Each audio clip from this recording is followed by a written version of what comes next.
नमस्कार, स्वागत है आपका वीके न्यूज में। पश्चिम बंगाल में ममता दीदी अपने आप को हिटलर समझ बैठी है।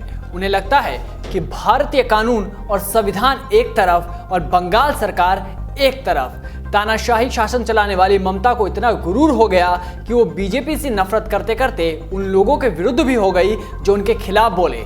ममता ने शूर्पणखा का रूप धारण कर लिया। उन्हें लगता है कि उनकी नाक सुरक्षित है। दीदी, ये लोकतंत्र है, यह जनता को बोलने की आज़ादी है। वो सोचती हैं कि वो तो बंगाल में ही नहीं बल्कि पूरे देश में अपना शासन चलाने बैठी है। वो सोचती हैं कि मदमस्त हाथी की तरह वो जनता की आवाज़ को खाकी के जूतों तले रौंद देंगी, डंडों के जोर पर वो सबको चुप कर देंगी। पर वो भूल गई कि यहाँ सुप्रीम कोर्ट है, भारत का अपना कानून है, देश का संविधान लोगों की रक्षा के लिए बना है।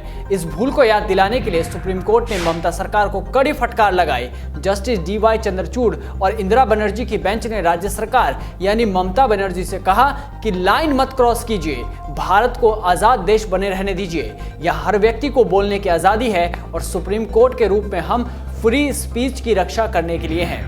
इस बात पर गौर करिए कि सुप्रीम कोर्ट ये बात कह रहा है कि भारत को आज़ाद देश बने रहने दीजिए।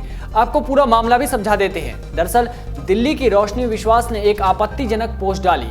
कोलकाता के राजा बाजार में भीड़ भाड़ को लेकर ममता सरकार पर तंज कसा। बस इसी बात से ममता नाराज हो गई और महिला को समन भेज दिया गया।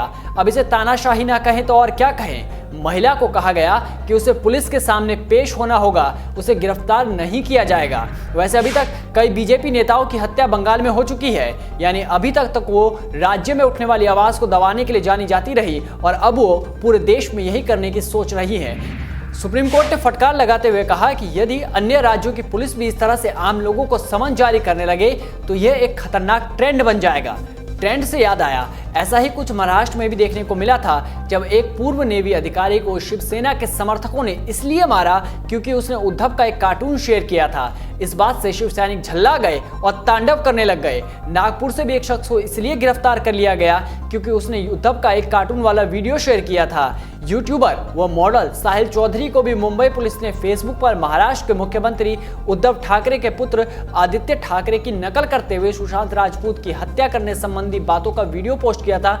इस बात पर मुंबई पुलिस फरीदाबाद सेक्टर 9 घर पर जा पहुंची।